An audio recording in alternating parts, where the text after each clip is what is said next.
हे माधव, कभी कभी लगता है जैसे मैं एक ऐसे खेल में फंस गया हूं जिसका हर दिन नया नियम बनता है।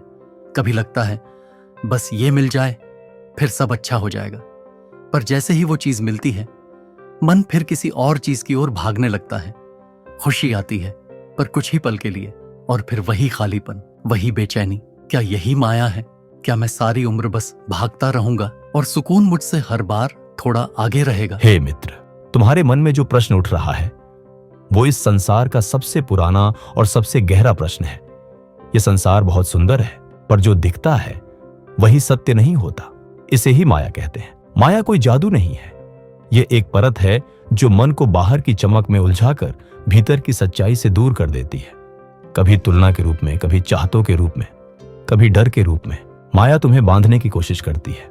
जरा सोचो, कोई व्यक्ति दिन रात मेहनत करता है अपनों को कुछ देने के लिए, कुछ बड़ा बनने के लिए। सब कुछ मिल भी जाता है, फिर भी एक रात अचानक मन पूछता है, क्या यही था सब कुछ? क्यों लग रहा है कि कुछ अब भी अधूरा है? सपनों के पीछे दौड़ना गलत नहीं है, कुछ बनना, नाम कमाना जरूरी है, पर माया तब आती है जब ये चीजें ही तुम्हारी पहचान बन जाती हैं। जब तुम भूल जाते हो कि तुम सिर्फ यह शरीर नहीं, तुम एक जीवित आत्मा हो। जब तुम अपने को सिर्फ अपने काम, रिश्ते या हालातों से पहचानते हो तो माया तुम्हें बांधने लगती है।